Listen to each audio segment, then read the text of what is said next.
Hello student, welcome to today's class. आज की class में हम डिस्कस करने वाले हैं next command, select command.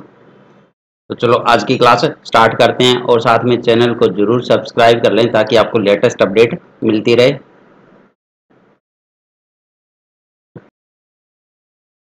Select command, तो ये सिलेक्ट कमांड हम किस लिए यूज करते हैं? तो select command is used to retrieve data from the tables in a database. तो हमने अभी जो डाटाबेस क्रिएट किया था, तो उस डाटाबेस में हमने टेबल क्रिएट की। उसके बाद में तो जितनी भी टेबल आपने क्रिएट की है, अब उन टेबल से आपको डाटा रिट्रीव करना है। ठीक है, तो टेबल से डाटा रिट्रीव करने के लिए हम कौन सी कमांड का यूज करेंगे? Select command. और इसको हम क्वेरी स्टेटमेंट भी बोलते हैं, क्योंकि जो भी क्वेरी होती है हमारी वो हम सिलेक्ट कमांड के थ्रू डाटाबेस में प्रोवाइड करवाते हैं। और the output is also display in tabular form, मतलब कि जो आउटपुट अब मिलेगा हमें, जो भी हम डाटा रिट्रीव करना चाहते हैं, वो डाटा किस फॉर्मेट में आपको मिलता है? यहाँ पे टेबुलर फॉर्म, मतलब कि टेबल की फॉर्मेट में ही आउटपुट मिलने वाला है अब आपको। तो टेबल से ही डाटा रिट्रीव कर रहे हैं और आपको जो फॉर्मेट भी मिलेगा, जो आउटपुट मिलेगा, वो भी आपको टेबल की फॉर्मेट में ही मिलेगा यहाँ पे। तो ये होती है हमारी सिलेक्ट कमांड। तो इसका यूज कैसे करेंगे, इसका सिंटेक्स देख लेते हैं यहाँ पे। तो सबसे पहले सिलेक्ट लिखना है, फिर आपके एट्रीब्यूट के नाम। तो आप उस टेबल से कितने एट्रीब्यूट डिस्प्ले करवाना चाहते हो। जैसे यहाँ पे एट्रीब्यूट 1, फिर कोमा लगा के एट्रीब्यूट 2, तो आपको यहाँ पे एट्रीब्यूट के नाम मेंशन करने हैं। जैसे अगर मान लो आपके पास में एक टेबल है और उस टेबल में कुछ एट्रीब्यूट है, जैसे फर्स्ट एट्रीब्यूट आपका स्टूडेंट नेम, सेकंड है जैसे रोल नंबर, थर्ड हमारा डेट ऑफ बर्थ। तो ये 3 एट्रीब्यूट है हमारे पास में, 3 कॉलम नेम है किसी टेबल में। अब मान लो आप यहाँ पे 2 एट्रीब्यूट डिस्प्ले करवाना चाहते हो, सिर्फ स्टूडेंट नेम और रोल नंबर। तो यहाँ पे आपको स्टूडेंट नेम और रोल नंबर मेंशन करना होगा, कोमा लगा के रोल नंबर। अगर 3 कराने हैं तो कोमा लगा के तीसरा भी आपको मेंशन करना होगा। तो इस तरह से हम एट्रीब्यूट नेम मेंशन करेंगे और फिर हम यहाँ पे फ्रॉम लिखेंगे और टेबल का नाम, टेबल नेम। अब कौन सी टेबल से करवाना है तो वो भी तो मेंशन करना होगा ना। तो फ्रॉम तो मैंडेटरी हो गया ना सिलेक्ट के साथ में, तो सिलेक्ट के साथ में फ्रॉम तो आएगा इसका मतलब। तो फ्रॉम का मतलब है कि कौन सी टेबल से आप डेटा रिट्रीव करना चाह रहे हो, क्योंकि एक डाटाबेस में बहुत सारी टेबल्स हो सकती है ना। ये एक डाटाबेस है, इसमें बहुत सारी टेबल पॉसिबल है, तो आपको टेबल का नाम भी तो देना होगा। तो इस तरह से हम यूज करेंगे सेलेक्ट कमांड का। अब यहाँ पे जैसा कि मैंने बताया, from clause is always return with select clause as it specifies the name of the table from which data is to be retrieve. तो फ्रॉम को ऑलवेज किसके साथ लिखते हैं हम? सेलेक्ट के साथ में। तो चलो अब इसको चेक भी करते हैं कि कैसे आउटपुट डिस्प्ले कराएगी, कैसे एट्रीब्यूट हम रिट्रीव करेंगे इसमें से।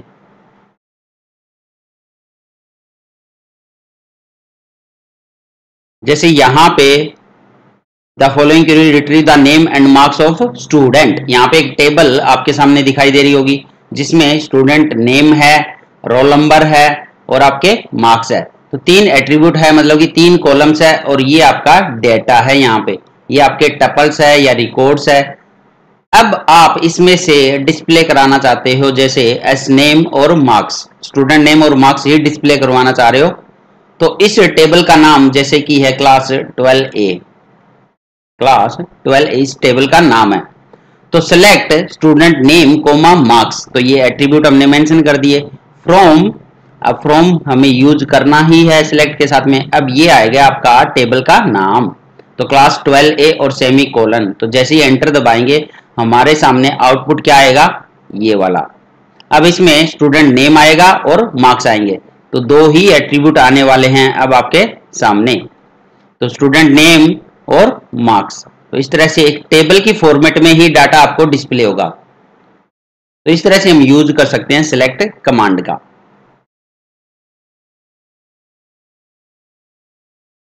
नेक्स्ट इसमें देखो, अब अगर आपको सारे एट्रीब्यूट रिट्रीव करने हो, अभी तो हमने 2 या 3 या 4 या 1 एट्रीब्यूट, तो वो कैसे रिट्रीव करेंगे वो सीखा। वहां पे आपको नाम मेंशन करना होता है सिलेक्ट में, ठीक है। तो सिलेक्ट कमांड में हमें नाम मेंशन करना होता है। लेकिन अगर आप सारे के सारे एट्रीब्यूट रिट्रीव करना चाह रहे हो To select all the data available in a table, we use the following select statement.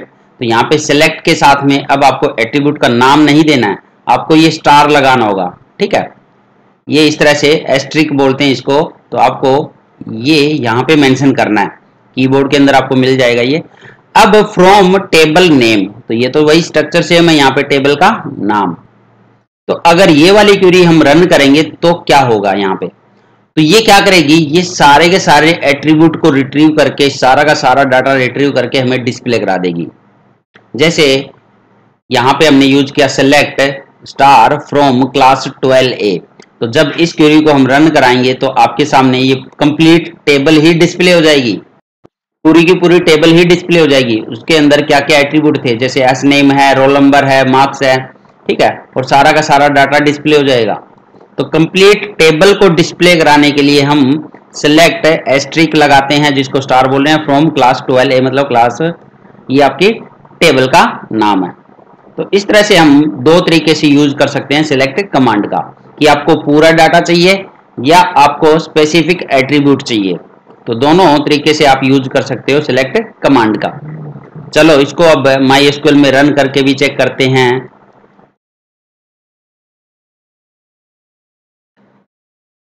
अब MySQL रन करने के लिए आपको सर्च बॉक्स में लिखना होगा MySQL, तो ये आपके सामने आइकन आ जाएगा MySQL का, इस पे क्लिक करना है और यहाँ पे पासवर्ड डालना है। अब अगर एक चीज़ और बता दूं, अगर इसका फ़ॉन्ट आपको इंक्रीज करना हो, साइज इंक्रीज करना हो, क्योंकि बहुत ही स्मॉल लेटर में दिखाई दे रहा है, तो आपको यहाँ पे राइट क्लिक करना है।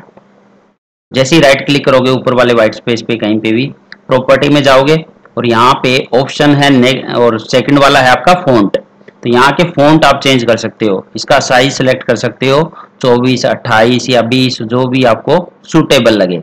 जैसे मैं यहाँ पे 24 वाला साइज, आपको ओके करना है। अब ये आपका चेंज हो चुका है साइज भी, ठीक है। तो चलो अब स्टार्ट करते हैं हमारी एसक्यूएल क्वेरी को रन करना। तो सबसे पहले हमने कोई डाटाबेस यहाँ पे सिलेक्ट ही नहीं किया है, तो ये एरर देगा। अगर आप डायरेक्ट ऐसे सिलेक्ट कमांड चलाओगे, इसमें सिलेक्ट स्टार फ्रॉम टेबल का नाम जैसे क्लास 12A, तो ये क्या करेगा, एरर, नो डाटाबेस सिलेक्टेड। तो हमने अभी डाटाबेस सिलेक्ट ही नहीं किया, तो कहाँ से डिस्प्ले करेगा उस डाटाबेस में टेबल, इसको पता ही नहीं है कौन सा डाटाबेस यूज कर रहे हैं। तो सबसे पहले आपको, अगर हम फर्स्ट स्टेप से चले तो शो डाटाबेसेस, ये वाली कमांड यूज करते हैं, डाटाबेस कौन कौन से बने हुए हैं हमारे MySQL सर्वर पे वो चेक करने के लिए। तो ये सारे आपके डाटाबेस आ गए। अब इसके बाद कौन सा डाटाबेस हमें यूज करना है, तो यूज कॉलेज, तो कॉलेज वाला डाटाबेस हम उठा रहे हैं यहाँ पे। तो डाटाबेस चेंज हो गया आपका। अब नेक्स्ट इसमें से हम वो टेबल जो हमने क्रिएट की है क्लास 12A, तो उसको एक्सेस करेंगे अब हम, ठीक है। तो सबसे पहले उसको डिस्क्राइब करते हैं, उसमें एट्रीब्यूट क्या क्या थे।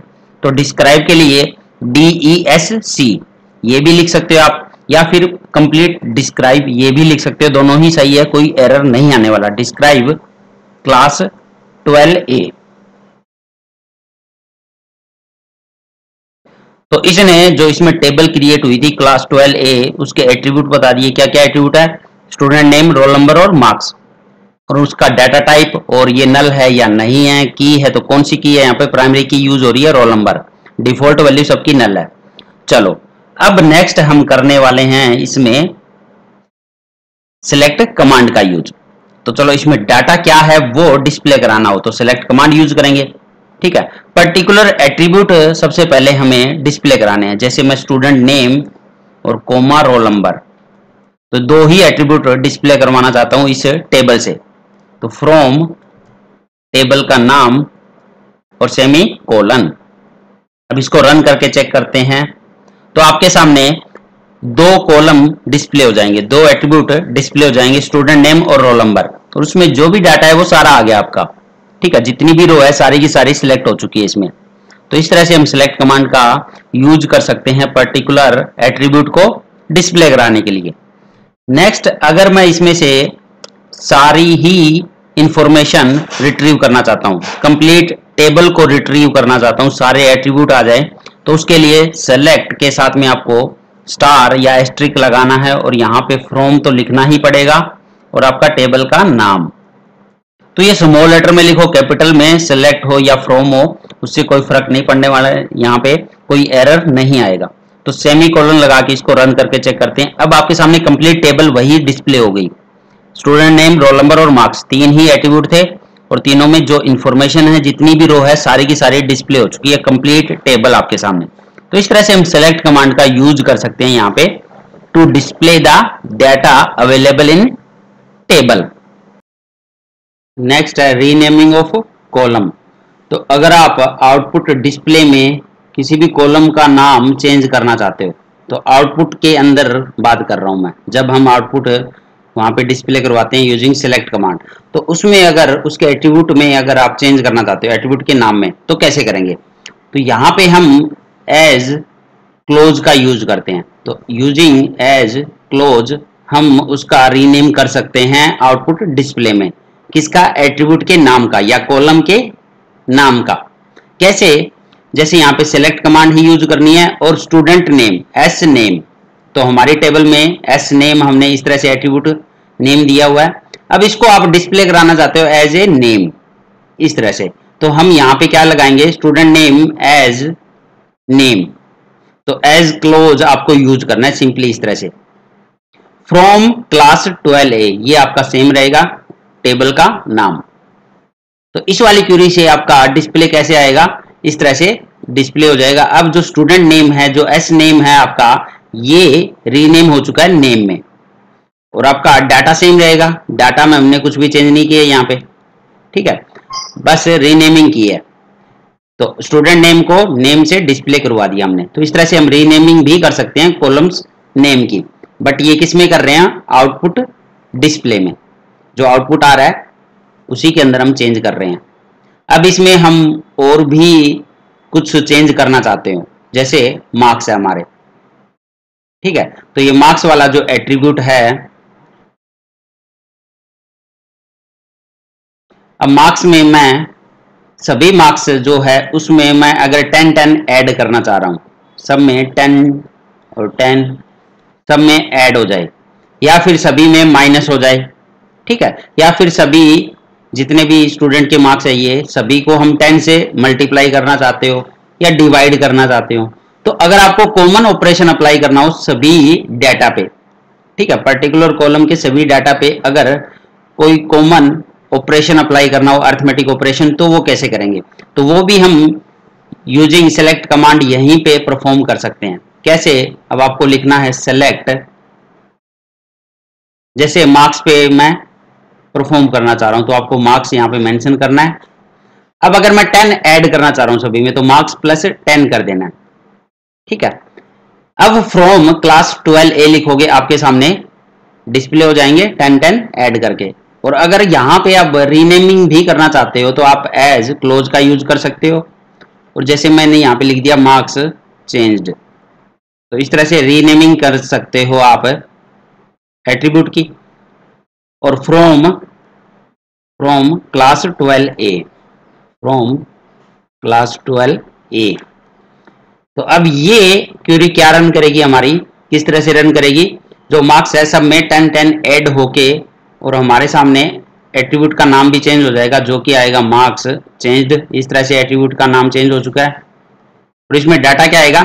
सब में 10 ऐड हो जाएगा। जैसे 49 है तो ये 59 हो गया फर्स्ट वाली, 76 है तो 86 हो जाएगा, 59 है तो 69 हो जाएगा, 72 है तो 82। तो इस तरह से टेबल आ जाएगी हमारे सामने आउटपुट। तो इस तरह से हम नेम भी चेंज कर सकते हैं, और साथ में कुछ भी कॉमन ऑपरेशन अप्लाई करना हो, कोई भी अर्थमेटिक ऑपरेशन, तो वो भी हम अप्लाई कर सकते हैं यूजिंग सेलेक्ट कमांड। तो चलो इसको भी MySQL में रन करके चेक करते हैं किस तरह से आउटपुट आने वाला है इसका। अब अगर हम किसी भी टेबल में जो एट्रीब्यूट हमारे सामने डिस्प्ले हो रहा है उसका नाम चेंज करना चाहते हैं, मतलब कॉलम का रीनेम करना चाहते हैं, तो वो कैसे करेंगे? ठीक है, तो उसके लिए फिर से सेलेक्ट, जैसे स्टूडेंट नेम है, इसको मैं डिस्प्ले करवाना चाह रहा हूं, बट इसको स्टूडेंट नेम ना लिखकर इसको मैं चाह रहा हूं कि नेम लिखा आ जाए वहां पे। तो हम यहाँ पे एज क्लोज का यूज करेंगे और यहाँ पे लिखेंगे नेम। ठीक है, इससे रीनेमिंग हो जाएगी स्टूडेंट नेम की नेम में। अब एक ही एट्रीब्यूट मैं डिस्प्ले करवाना चाह रहा हूं यहाँ पे, तो टेबल का नाम आएगा फिर फ्रॉम क्लास 12A और सेमी कोलन। तो अब डिस्प्ले कैसे आएगा, अब जो आउटपुट आएगा वो किस तरह से आएगा आपका, तो यहाँ पे अब फर्स्ट वाला जो कॉलम था स्टूडेंट नेम, उसको हमने रीनेम कर दिया एज ए नेम। तो यहाँ पे जो डिस्प्ले आया आपके सामने वो क्या आया यहाँ पे, नेम। और पूरा डाटा तो सेम ही रहेगा, बस इसने क्या किया है आपका कॉलम का नेम चेंज कर दिया यहाँ पे बस। तो इस तरह से हम कॉलम का नेम भी चेंज कर सकते हैं अपनी आउटपुट डिस्प्ले में। ठीक है, तो जो भी आउटपुट आता है उसमें अगर रीनेमिंग करनी है तो वो हम एज क्लाउज का यूज करके हम इजीली कर सकते हैं यहाँ पे। अब एक चीज और यहाँ पे हम कर सकते हैं, जैसे सेलेक्ट, अब जो मार्क्स है वो मार्क्स को 10 से मैं यहाँ पे मल्टीप्लाई कराना चाह रहा हूँ। ठीक है, तो पूरे जितने भी मार्क्स है आपके सभी स्टूडेंट के मार्क्स है 10 से मल्टीप्लाई हो जाए, या 10 उसमें ऐड हो जाए, या 10 उसमें माइनस कर सके हम। तो ये जब सेम ऑपरेशन हम परफॉर्म करना चाहते हैं, ठीक है, तो सभी स्टूडेंट पे सेम ऑपरेशन अप्लाई करना चाहते हैं तो कैसे करेंगे, तो जैसे मैं मार्क्स पे करना चाह रहा हूं तो सिलेक्ट मार्क्स इनटू, अगर मैं 10 से मल्टीप्लाई करना चाह रहा हूं तो इनटू लिखेंगे, अगर मैं प्लस करना चाह रहा हूं तो चलो यहाँ पे प्लस यूज कर लेते हैं, प्लस 10, तो मार्क्स प्लस 10। अब एज मैं यहाँ पे रीनेमिंग भी कर रहा हूं, ठीक है, क्योंकि मार्क्स आपके चेंज होंगे तो कुछ भी नाम आप अपनी तरफ से अगर डिस्प्ले कराना चाहते हो कि इस नाम से मैं डिस्प्ले कराना चाह रहा हूं अब चेंज होने के बाद, तो यहाँ पे लिख दो मार्क्स चेंज। ठीक है, तो इसकी रीनेमिंग होगी ना, आपकी रीनेमिंग हो जाएगी मार्क्स चेंज्ड, बट अब जो मार्क्स आएंगे वो पहले वाले जो मार्क्स थे उन सब में प्लस 10 हो जाएगा आपका। और आपको टेबल का नाम मेंशन करना है as it is, class 12A ही आपकी टेबल है, सेमी कोलन लगाएंगे और रन करके चेक करते हैं तो आपके सामने अब डिस्प्ले हो चुका है मार्क्स चेंज नाम से एट्रीब्यूट। तो एट्रीब्यूट का नाम तो चेंज हो ही गया। अब जो लास्ट में जो मार्क्स थे उन सब में देखो 10 मार्क्स आपका ऐड हो चुका है यहाँ पे, तो हमने 10 ऐड किया था, तो ऊपर आप डिस्प्ले में भी देख सकते हो। ठीक है, तो ऊपर हम डिस्प्ले में भी यहाँ पे चेक कर सकते हैं, जो आपके सामने दिखाई दे रहा है, यहाँ पे 49 थे और यहाँ पे 59 हो गए, यहाँ 76 थे और यहाँ पे 86, 59, 69, 72 और 82। तो इस तरह से हम मार्क्स में कुछ भी चेंज करना चाहते हैं, कुछ भी अर्थमेटिक कैलकुलेशन या अर्थमेटिक ऑपरेशन वहां पे परफॉर्म करना चाहते हैं, वो भी हम यहाँ पे परफॉर्म कर सकते हैं यूजिंग सेलेक्ट कमांड। और उसमें रीनेमिंग करना चाह रहे हो अगर कॉलम को, तो रीनेम भी साथ में कर सकते हो। तो इस तरह से हम सेलेक्ट कमांड का यूज करते हैं डिस्प्ले करवाने के लिए डाटा को, टेबल के डाटा को डिस्प्ले कराने के लिए।